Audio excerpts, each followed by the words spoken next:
Hello বন্ধুরা, আশা করি আপনারা সকলে ভালো আছেন, সুস্থ আছেন। আর আমরাও কিন্তু বেশ ভালোই আছি। আজকে একটা ছোট্ট মিনি ব্লগ নিয়ে আপনাদের সামনে হাজির হলাম। আর দেখুন, সকাল সকাল আমার হালকা পাতলা রান্না হয়ে গেছে। এই কারণে আমরা কিন্তু চতুর্থীর দিন ঘুরতে বেরিয়েছি, মানে প্যান্ডেল দেখতে যাওয়া যাকে বলে আর কি। আমাদের লোকাল প্যান্ডেলগুলো আমরা দেখতে বেরিয়ে পড়েছিলাম, যেহেতু পরের দিন আমরা বাপের বাড়ি যাব, মানে আমার বাপের বাড়ি। তো চলুন আপনাদের সাথে একটু শেয়ার করি। আর সেদিন ছিল রঘু ডাকাতের রিলিজিং। তো আমার যেহেতু বাঁকুড়া জেলার ছোট্ট একটা গ্রামে বাড়ি, সেখানে কোনো সিনেমা হল নেই, আর বাঁকুড়া জেলাতেও কোনো সিনেমা হল নেই। সে কারণে এখানে ফুলকুসমাতে একটা অতি পুরনো একটা ছোট্ট সিনেমা হল থাকায় আমরা কিন্তু সেখানেই চলে গিয়েছিলাম রঘু ডাকাত দেখতে। আর বেশ ভালো লেগেছিল অনেকদিন পর এরকম একটা এন্টারটেনমেন্ট নেওয়ার জন্য। এদিকে যখন হাজবেন্ড টিকিট কাটতে ব্যস্ত, তখন ছেলের মুখটাও একটু দেখিয়ে দিলাম আপনাদের সামনে। তো যেহেতু আমরা ভর দুপুরে বেরিয়েছিলাম, ভীষণ ঘেমে গিয়েছিলাম আসার সময়, তাই একটা করে আইসক্রিমও খেয়ে নিলাম স্ট্রবেরি ফ্লেভারে। আর ছেলে তো ভীষণ আইসক্রিম খেতে ভালোবাসে, তাই সে কিন্তু ভীষণ খুশি। আর আমরা সিনেমা দেখার পর একটু প্যান্ডেল দেখতে বেরিয়ে পড়েছিলাম। ফুলকুসমাতে জানেন, এই প্যান্ডেলটা কিন্তু ভীষণ সুন্দর হয়েছিল, আর ওরা কিন্তু প্রচুর খরচা করেছিল, দেখেই মনে হয়েছিল। তো আমাদের সাথে আপনারাও একটু দেখে নিন ফুলকুসমার প্যান্ডেলটা।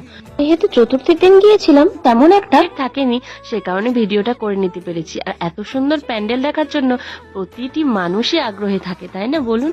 তো চলুন আমি একটু ভালো করে আপনাদের সাথে ঘুরিয়ে ঘুরিয়ে দেখিয়ে দিই প্যান্ডেলটা। আমার কিন্তু ভীষণ ভালো লেগেছিল।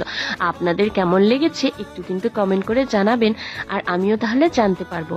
আর আমার ভিডিও দেখে দেখে কে কে ফুলকুসমা প্যান্ডেল দেখতে গেলেন একটু কমেন্ট করে জানান, আমিও জানতে পারি আর আমার ভালো লাগবে। তো চলুন ফুলকুসমার থেকে বেরিয়ে পড়লাম, এবার আসি মঠগদা প্যান্ডেল।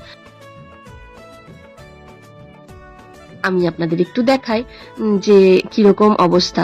আমরা যখন সিনেমা দেখে বেরিয়েছিলাম তখন ভীষণ বৃষ্টি হচ্ছিল, তো সেই কারণে দেখুন রাস্তার ধারে ধারে বৃষ্টিতে পুরো ভিজে গেছে। আমি জানি না প্যান্ডেলের অবস্থা কি হবে, তো সে কারণে একটু আগে আগেই দেখে নিলাম পুজোর প্যান্ডেলগুলো। আমি জানি পুজোতে বৃষ্টি হবে, তাই বেরোতে পারবো না।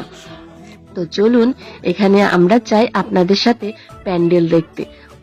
এই দেখুন, মাঠটা পুরো জলে ভিজে গেছে আর কাদায় ভর্তি, তো সেখানে সেই জন্য আমরা যেতে পারিনি। প্যান্ডেলটা আমরা দূর থেকে ভিডিও করেছি, ফটো তুলেছি, কাছে যেতে পারিনি, প্রচন্ড পরিমাণে কাদাটা ছিল, আর কিছু ইট টিট দেওয়াও ছিল না। তো সেখান থেকে বেরিয়ে চলে এলাম আমরা সিমলাপাল, মানে যেখানে আমি থাকি। তো সেখানের প্যান্ডেল তো আমার একটা ইমোশন। তো এটা হলো লাল ময়দান প্যান্ডেল। তো লাল ময়দানের প্যান্ডেলটা ভীষণ সুন্দর করেছে, কিন্তু সামনেটা ভীষণ কাদা ছিল, তাই ওখানেও যেতে পারিনি। তো চলে এলাম পরের সিমলাপালের যে বড় প্যান্ডেলটা হয় স্কুল মোড়, তো সেখানে একটা রাস্তার দিকে যাচ্ছি। দেখুন ভীষণ সুন্দর সাজিয়েছে রাস্তাটাকে, দুপাশ দিয়ে লাইট দিয়ে একদম।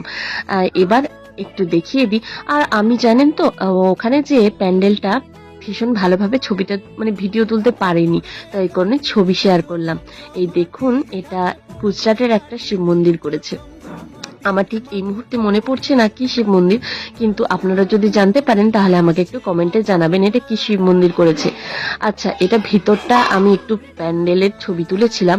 তো কেমন লাগলো আমার ছোট্ট মিনি ব্লগটা কমেন্ট করে জানাবেন।